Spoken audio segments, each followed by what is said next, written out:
Vor 500 Jahren endete eine Zeit, die wir das Mittelalter nennen.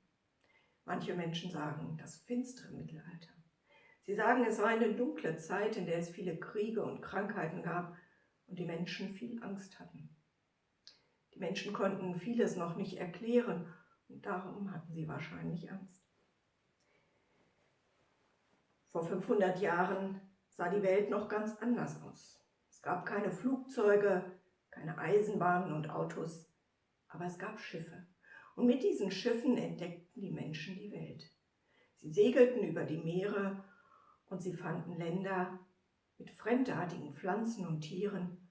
Und die Menschen sahen auch ganz anders aus als sie selbst. Und sie merkten, die Welt ist viel größer, als wir bisher gedacht haben. Vor 500 Jahren waren die Menschen auch erfindungsreich. Da war einer, der erfand eine Maschine, mit der man Buchstaben drucken konnte. Das war toll, denn bis dahin mussten alle Bücher mit der Hand geschrieben werden und das war sehr mühsam und dauerte sehr lange.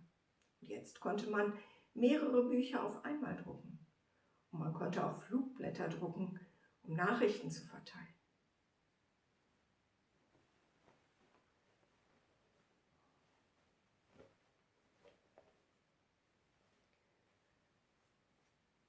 Vor 500 Jahren lebte in der Stadt Wittenberg ein Mann, der hieß Martin Luther. Er war Mönch und lebte in einem Kloster. Er war auch Priester, hielt Gottesdienste und predigte. Und er war Professor, das heißt, er unterrichtete die jungen Männer, die einmal Priester werden wollten. Martin Luther betete viel und las viel in der Bibel und er quälte sich mit einer Frage herum. Er fragte sich nämlich, wie schaffe ich es, dass Gott mich lieb hat, wo ich so viele Fehler mache in meinem Leben. Und er las in der Bibel und betete und las wieder in der Bibel und eines Tages machte er eine Entdeckung. Er entdeckte, ich muss gar nichts Besonderes tun, damit Gott mich lieb hat. Ich muss einfach nur an ihn glauben. Und er wollte gerne, dass alle Menschen von seiner Entdeckung erfahren und darum schrieb er das auf. Und er schrieb auch andere Dinge auf, die er mit den Kirchenleuten diskutieren wollte und ging zur Schlosskirche von Wittenberg.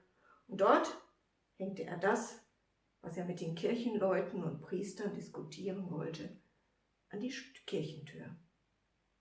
95 Sätze hat Martin Luther aufgeschrieben. Wir nennen sie die 95 Thesen. Viele Menschen lasen diese Thesen und sie sagten, das ist toll, was Martin Luther geschrieben hat. Das verändert unsere Kirche.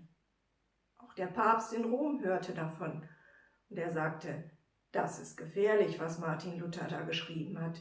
Das verändert unsere Kirche. Der soll das zurücknehmen. Aber Martin Luther wollte das nicht zurücknehmen. Und da wurde der Bann über ihn verhängt. Das heißt, er wurde aus der Kirche ausgeschlossen. Er wurde für vogelfrei erklärt. Niemand durfte ihm jetzt irgendwie helfen, ihn unterstützen. Jeder durfte ihn sogar ungestraft töten. Aber Martin Luther hatte einen mächtigen Freund. Das war der Kurfürst Friedrich der Weise. Der brachte Martin Luther auf seine Burg, die Wartburg in der Stadt Eisenach. Dort konnte Martin Luther nun leben. Und weil er so viel Zeit hatte, übersetzte er die Bibel in die deutsche Sprache. Denn das gab es noch nicht. Und Martin Luther sagte, alle sollen die guten Geschichten von Gott und von Jesus lesen können. Und sein Freund Melanchthon hat später gesagt, damit es alle lesen können, sollen die Menschen zur Schule gehen, die Jungen und auch die Mädchen. Es gab dann viel Unruhe im ganzen Land und die Anhänger von Martin Luther und die Anhänger des Papstes stritten miteinander und konnten sich nicht einigen. Da ist Martin Luther zurückgegangen nach Wittenberg und hat wieder Gottesdienste gehalten und gepredigt. Und er hat die Gottesdienste in deutscher Sprache gehalten. Vorher waren die auf Latein. Aber er sagte, die Menschen sollen verstehen, was gesagt wird. Und wir wollen miteinander singen. Wir wollen Gott loben miteinander. Und das geht beim Singen am besten. Und er schrieb viele Kirchenlieder und einige davon singen wir heute noch. Es ist viel Zeit vergangen, seit damals. Die Menschen haben noch lange gestritten, die Anhänger Luthers und die Anhänger des Papstes. Sie haben sogar Krieg miteinander geführt und ein Krieg hat 30 Jahre lang gedauert. Erst dann haben sie miteinander Frieden geschlossen. Heute gibt es die evangelische und die katholische Kirche. Seit der Zeit von Martin Luther. Denn das, was er damals mit seinen 95 Thesen angestoßen hat, nennen wir Reformation. Reformation heißt Erneuerung. Martin Luther hat die Kirche erneuert. Heute streiten wir nicht mehr miteinander, wir diskutieren miteinander, evangelische und katholische Christinnen und Christen. Wir reden miteinander und wir feiern miteinander Gottesdienst.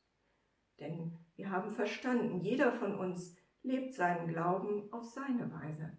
Aber gemeinsam können wir Gott loben.